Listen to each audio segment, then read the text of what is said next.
Hi, everyone. It's Dylan Taggart. I'm here again for another episode of HRTechChat, as brought to you by 360 Insights. I'm here with Lilith Christiansen today. Lilith is the founder and lead consultant of HumanGenuity. She's also the former Chief Strategy and Product Officer at Silk Road Technologies. And prior to joining Silk Road, she was the VP of Organization Development Practice at Kaiser Associates. She focuses on programs and processes to help people thrive in an organization, and we're happy to have her here today. Lilith, thanks for joining us. Great. Thanks, Dylan. I'm excited to be here. And in the event I missed anything you'd like to tell people about yourself before we dive into some questions? Sure. I mean, I think the most exciting thing or kind of new news on my front is that I've launched HumanGenuity after being at Silk Road, now Rival, for the last 6 years. I've decided to return to working directly with organizations to really focus in on helping them create exciting programs and experiences that really help their employees thrive. So I'm excited to be back on the hands-on side of the business. Nice.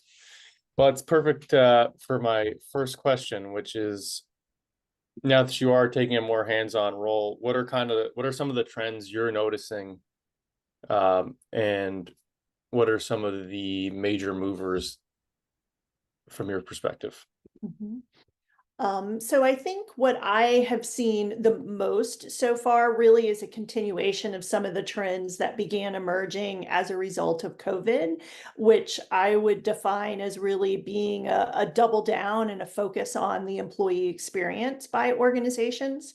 I think I have seen those that are succeeding the most as being ones that are really being thoughtful and careful around how they're engineering that experience so that they allow their employees to really reach their highest potential. And as a result of that, really start seeing improved business outcomes. I've also seen a lot more technology taking hold and newer entrants into the market. I think we've probably seen that across the board in many industries, just in terms of the use of artificial intelligence and trying to determine the right way to harness that capability and do it in a way that enables an organization to succeed more quickly or to reach higher levels of performance. There's been a lot new entrants into the market that I've noticed, in particular to support around talent intelligence and helping to make more data-driven decisions around recruiting, development, learning opportunities, and supporting growth of the employee population. So in terms of um, promoting employee growth for you, what would you say is the ideal employee experience right now that you could deliver to someone in broad strokes, obviously, because every company is going to be different. But let's say, a company X company is starting up, and what are the must-haves for them to kind of ensure a great employee experience in 2024, given the trends you're noticing? Mhm. Um, Certainly, as you said, Dylan, lots of different answers for different types of organizations and sizes of organizations. But if I had to think of what some of the key common threads are that make it most successful, is first, having a good understanding and definition around the culture and the core principles or operating principles for an organization, and using that as your first North Star, I guess, if you will, to make decisions around the talent experience or the employee experience. And once you have that set, then it's around thinking about how your processes are going to get executed, and are they operating in alignment with achieving and against those particular operating values. So if it's around collaboration, then are we making decisions in a way, is the organization making decisions in a way that's bringing in input from a lot of different perspectives before a decision is made? Or do they notice that they're in fact kind of soloing it as leaders and making their own decisions and moving a path forward? So I think it's looking for alignment and ensuring that your processes are operating in consistency with those operating principles or core values. Another piece that I'd say is really important, and the sooner that an organization can begin operating in this way, say from its founding through its maturity, is around supporting the manager in that process of helping, really supporting the employee in terms of that employee experience. I think that's a really critical linchpin to the overall success. And I'm sure we've all seen those studies around that individuals don't leave companies, they leave managers. So the more that I think an organization can provide support to the managers around what are best practices, how to engage with their employees, how to support that experience, I think is absolutely critical. One of the elements that I see always as a piece that helps drive success is around supporting feedback between a manager and an employee, or even between the employee and the organization at large. That if there's still a lot of work in progress, let's say, in formalizing programs and processes, if the organization starts by ensuring there is an active feedback channel between managers and employees and up through leadership, that in itself can really help the organization mature a lot more quickly. And when I think about feedback, what that means to me is it's providing positive reinforcement around what the employee is doing in their role. It's also providing development support for them. And it's the manager asking for feedback too from that individual. How is it going from your standpoint? Is there other ways that I could help support you better than what I'm doing now?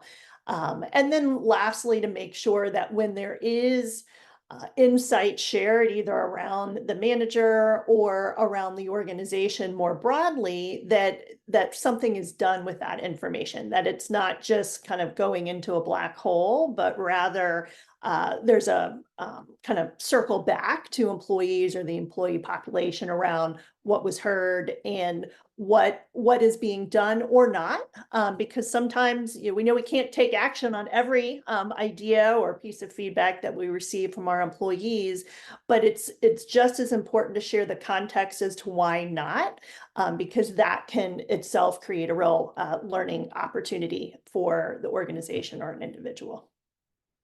And in terms of the culture you mentioned, and there's going to be a couple of questions, follow-up questions to what you just said. In terms of the culture aspect, is that something you feel like all employees are looking for, or all like people looking for a job are looking for? Like where do you feel culture kind of ranks within their kind of list of priorities? And is that more of a white collar trend or blue collar trend or both? That's a good question, Dylan. I hadn't thought about necessarily differentiating it between blue collar versus white collar. The way that I look at it, and I think is pretty well proven out, is honestly to look back at that like Maslow's hierarchy of needs. So the first and foremost that any employee, whether it's an hourly position or salaried, different types of roles, is making sure, are they going to have their basic needs met? Are they getting the right kind of salary or compensation that they need? Is the work environment one that supports what's needed of them? And then beyond that, it gets to those next level pieces where I do think the culture comes in pretty quickly. And especially when we look at the diversity of generations in the workforce and what the up and coming generation is looking for, that experience that they're going to have and how the culture influences it, I really do see as being critically important. And what culture could mean, even if it's not as documented as the way I mentioned before, it's still the working norms of that organization. Does someone feel supported if that's what they need, or do they prefer a more kind of solitary working environment? I do believe those are things that individuals are looking for, no matter what their role is in the company or what industry they're playing in. Yeah, that makes a lot of sense. And in terms of the feedback channel, so you were talking about in the kind of the latter half of your first answer, What would you say is a good way to set up these feedback channels, especially during, given that, not everyone, but a good portion of especially corporate workers are still remote or hybrid. And so there's less face-to-face interaction. So less ways for this to kind of like, I guess, organically come up, like water cooler style, I guess you could say. Yeah. And when you are setting up those channels, I could see how it could easily get into a way of there being too many checks and balances, perhaps, of like, okay, you got to submit a ticket, blah, blah, blah. And by the time you do that, you're just like, what, forget it. It's not that big of a deal. Mhm. So I'm assuming simple is better than complicated in that situation. But how would you set that up? And so it seems organic and somewhere you can actually kind of speak the truth, I guess, without feeling that you're going to be reprimanded. Yeah. So I think a couple different ways come to mind for me. As you mentioned, there are certainly sophisticated systems that can be put in place that has the manager and the employee writing down their feedback and kind of showing that back and forth that happens. Putting that aside, what I would recommend is at a minimum providing managers with a guidepost around here are the 3 topics to cover once a month with your employees. How are things going? What's meeting expectations? What are you surprised about? And how can I help you achieve your goals? I guess that was actually more than 3, but a few just prompts for them that allows them to then have a more organic conversation with their employee without necessarily the rigor or stress of having to document that in some type of a formal form or process.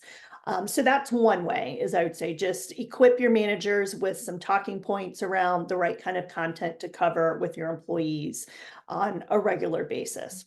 The other piece that I think is important is creating avenues that allow the employees to provide feedback more broadly, say around the organization or observations that they're seeing and how things are going.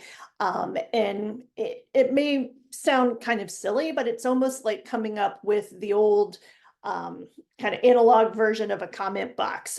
I think if organizations can provide a way that employees can provide feedback up to management or through HR, that's really important. So you can certainly do surveys on a regular basis, try to keep it short. If it's a employee engagement kind of pulse survey, if you're going to do it on a regular basis, maybe 6 or fewer questions that are going to be consistently asked that allows you to get trend lines around what the pulse of the employees are in terms of their emotions, feelings, level of engagement.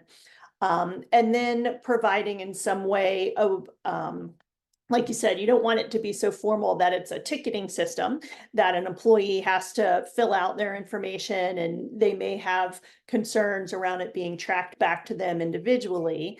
But a lot of times being able to use um, someone within HR as being that individual that can collate information and feedback and then present it back to leadership in a consolidated way can really help then with ensuring more of the anonymity around feedback that individuals are trying to share with the company.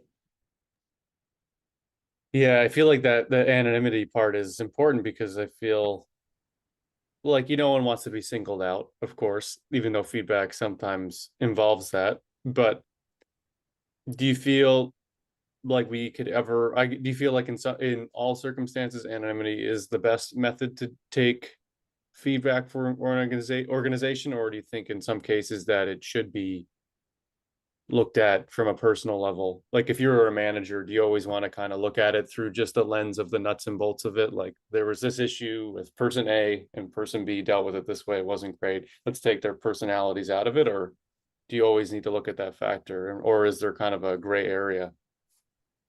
I would definitely say it's a gray area. It is really situational specific. I think for individual development, in order for a manager to support that employee in the best way possible, that I encourage that to be a more open line of communication so that they can consider the specific circumstance, the individuals involved, what was on their plate, what were the goals of that particular assignment, let's say, and be able to provide growth and development feedback in the context of that situation. And for it to be most actionable, that manager needs to know who the individual is in order to help them in the best way.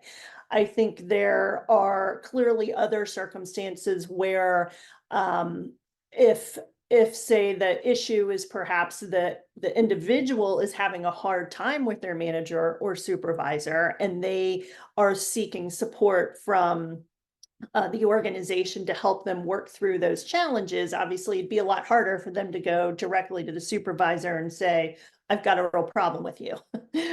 Maybe in a super transparent organization that's built on a culture like that, it can be accepted. But I think for most organizations, that's probably something that would be scary for individuals to do. So in those cases, I think that's why you have to provide that additional avenue. And I really do encourage people to use their human resources department, their employee relations department as an advocate for them to help in those opportunities. And then I think the other piece where it isn't always necessary to have or that tying it back to a specific individual isn't always the best path is when an organization is looking for feedback more broadly around a program or an experience.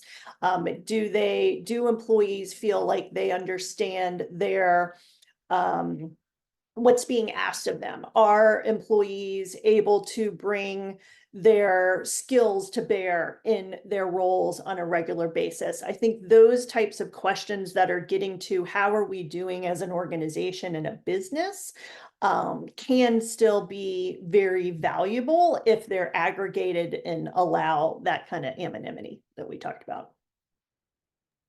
That makes a lot of sense. So switching subjects a little bit. I've always thought in my research practice, I look at this a little bit, that, kind of the first few interactions you have with your future employer are really going to be the ones that could potentially last the longest, especially if they're not good. If they're good, you probably are like, okay, that was normal, and you move on. And if it was amazing, I'm sure you'd remember it as well. And I know you've written, or co-authored a book called Successful Onboarding. And I know it's one of the first books to outline creating strategic onboarding programs at scale to kind of unlock talent and values.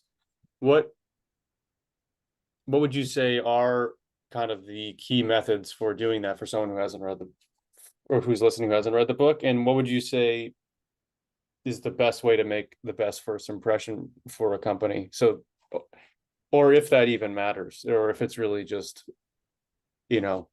let's get this person to work as quickly as possible, and then let's start making a first impression, or does it start from like kind of day zero? So what are kind of the strategies and takeaways from the book? Yeah, thanks for asking that, Dylan. I definitely think it starts at the very beginning, day zero, as you said. That has to do with how the organization portrays themselves on their website, in LinkedIn, what their employees say about them, even what their customers say about them in social media or out in public. All of that can inform whether it's a place someone seeks out and they want to work there or not. Honestly, same thing goes for the individual, right? In terms of what they're putting out into the space, I guess, in terms of their social media presence, the way that they present themselves in that application or on their resume, all of those elements of first impressions kind of go both ways. What I think is really important for organizations as they're thinking about that first impression is to not try to oversell in that first impression, because that can sometimes be they're tripping up on themselves before they even get started in the recruiting process. So an example may be if you're an organization that is undergoing transformation, you are a process-based company today, you're selling a product that is sold to business customers, and they're buying a product and using that product on a regular basis. But what you're pivoting to is more around service and being able to provide consultation, let's say, that accompanies that use of that product. And that's where the company's looking to grow. As you're positioning yourself to candidates, it's important to talk about that change and not say, today we're a services company and service is what comes first between us and our employees, because then you're creating perhaps a false impression around what it's going to be like when that employee arrives. So it's really important to be consistent and transparent around where are we today, and maybe what aspect is aspirational. And that also goes with the process. There may be maybe a plan in the future that the talent experiences are going to be white glove and everything is buttoned up and it's going to be one step to the next and it's a super easy process. But if through the recruiting and then the onboarding, nobody tells the new hire where to show up on day one or when to log into a system and be virtually welcomed, they're already falling down right at the very beginning. So probably I could go on and give you even more examples as to why that first impression is important. The other pieces that I believe really laid the groundwork and allow for an organization to have an experience that helps support their new hires in the best way and allows them to operate at their best is to think about, yes, the experience and the impressions that you're going to have, but then it's also the content that goes into it. It's onboarding is a lot more than just getting the paperwork done or getting the employee provisioned with the equipment that they need. That's important for sure, but beyond that, it's got to be helping them to understand the culture and how to thrive in that culture. Doing that through, it can be one-on-ones with managers. It could be through peer group discussions, having a buddy or something like that, that helps them kind of walk that path in their early days with the organization. It's talking about strategy so they can connect the dots. How does their day-to-day and the role that they're playing help support the overall success of the organization? Helping them make connections and networks within the company or even external to it sometimes. And then providing that career support, growth, and development, the feedback that we talked about earlier, and doing that on a regular basis. I think those 4 key elements, combined with making sure you've got a tight process, you get them provisioned, and you provide the training that you need, is really what makes for the foundation for a great program. Yeah, I do feel like something you mentioned earlier is something that really kind of struck a chord with me, just because I feel like prior to me having this role, I was looking online for jobs, and so many companies I feel like get too hyperbolic with what they do there. It's like, okay, you sell software, let's maybe be realistic about what actually happens. And I know everyone always jokes that in tech the word like disrupting is used all the time. Absolutely. But at a certain point, it does become a bit of an eye roll. And I think it's really important what you said. Let's separate what actually occurs here, and like point A to point B of every day or every week or every month of what actually happens, to set realistic expectations. I think that kind of circles back to the cultural aspect you talked about earlier, because if you start off out of the gates being like, wowza guys, like look at this company we have, like, it's not like, you keep expectations real. It's not like every day is going to be we're planning the next moon landing. Absolutely. I think you have to keep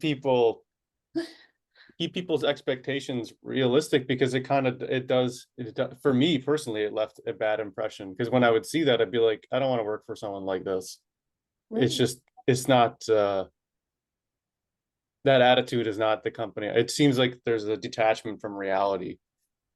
Yeah, in a that's sense. exactly right. And if you internalize that, if they're that detached overall from reality, how is that going to play to you as an individual? Are the expectations for you going to be potentially, out of control in terms of the hyperbole there that you're looking to accomplish? It's funny what you said. I'm like, if every company was as disruptive as they say they are, I don't know how we'd all keep up. Yeah, it would be the world would be upside down. Yeah, it would, or Yeah. everything would be solved, right? We would have world peace and we would have cures for all of the cancer. So one or the other. Yeah, maybe. Yeah, and for sure, there are some places that do entirely every day embody that, Absolutely. Yeah. and but I do feel like with those companies, they do kind of tame it down a bit Mhm. because That's the a really reputation good, precedes them, I guess, in that yeah, sense. absolutely. That's a great point and reminds me of something else I often kind of point out or caution organizations with, that when you see companies like that that we all look at and admire, either because of the business that they're impacting and the way that they're supporting, whether it's growth from a business and financial standpoint, or it's the impact they're having on the world, or a population of people, or that they're always a best place to work, we can admire that, but it doesn't necessarily mean every company should try to emulate those specific practices. Because it's got to be something that'll work within your business, your culture, the constraints that you're working in. If that was one, yeah, I think many years ago, around when we had first written the book, that was when people were really starting to pay attention to onboarding. And you heard about Facebook and Google and others having giant parties at the end of their new hire week and having bands come in and inviting all of their new hires. And it was a great celebration. That makes a lot of sense for those businesses at that point in time, but it didn't necessarily mean that every organization needed to have that kind of an experience and that kind of a budget to engage their employees and set them up for success. Yeah, for sure. Because at a certain point, it's just you're kind of shooting yourself in the foot, Right. you know. Yeah. Yeah, Yeah, exactly. and maybe the people you're attracting are maybe not the type that want that. Otherwise, maybe they would go look to work at a place like Mhm. that throws these big parties or something. Yeah, Uh, exactly. Looking at the technology aspect of all this, how do you feel? Like I've always thought that, like, part of the big help that AI will bring is, and I've been kind of sorry to keep interrupting myself here, but like the train of thought is that AI is meant to has had a lot of promises, and Mhm. new technology always has a lot of promises, some of which are valid. And with the AI and kind of digital assistant trend of it all, it's that, oh, it's going to take this much more work off the plate of a human being so they can focus on XYZ with other human beings. Right. Mhm. One thing interesting I heard in another interview I did recently was that uh, the woman I spoke to was saying that seems to be the narrative, but in reality, it just seems like there's always more work that's coming that is still preventing me from interacting with people. Do you feel like that trend that's true, or do you feel like there is actually a lot of promise here to actually deburden, take the burden off of managers so they can, have a coffee with their employee instead of like crunching numbers for an hour? Yeah. I think it's going to be both ways, unfortunately. And, it's not a simple answer. I think there are roles and activities where AI is absolutely having that positive impact, that it is removing the need for an individual to do something repetitive.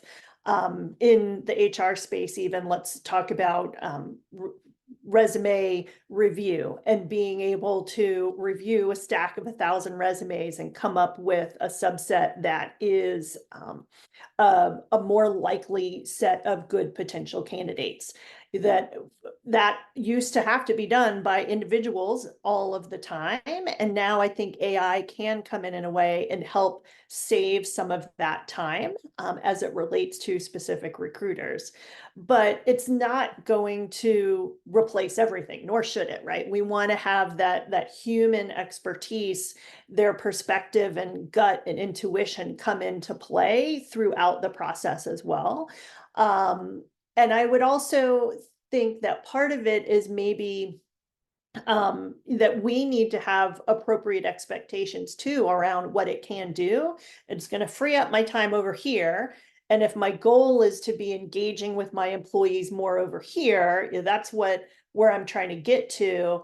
We may discover, and I think in the example of the other individual you were speaking with, is that we solved this problem, but then it actually opened up a new door. And there's something else here that now we need to tackle and figure out how to solve that issue before we can necessarily pivot and have that 100% face time with our employees. So I think maybe it's looking at AI as it's going to solve one, and then it opens up a little bit of a door to what our goal is, but then it also at the same time opens up a door to a new challenge that we also need to solve.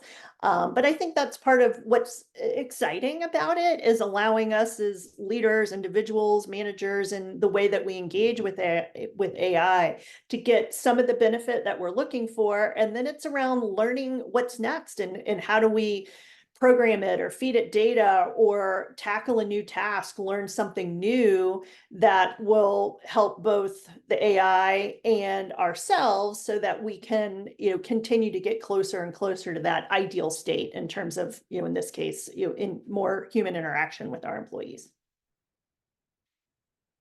And in terms of, the kind of the technology needing to align with a company's goals, how would you advise someone who is looking to invest in technology, especially if they're a smaller, medium-sized business with, maybe a stricter budget?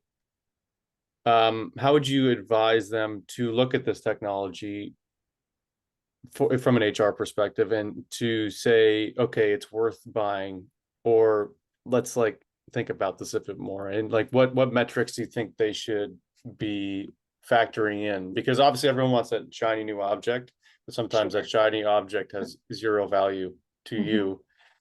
But what are some good strategies to shape their thinking on this and to maybe frame the way they evaluate the technology? Well, I think at first it comes with needing to start around being really crisp and solid on what the goals are that the organization's looking to achieve. And where are the places where that as a talent leader, you feel like there's an opportunity to have the greatest impact on the business by investing in a technology or a solution that helps you solve a particular problem.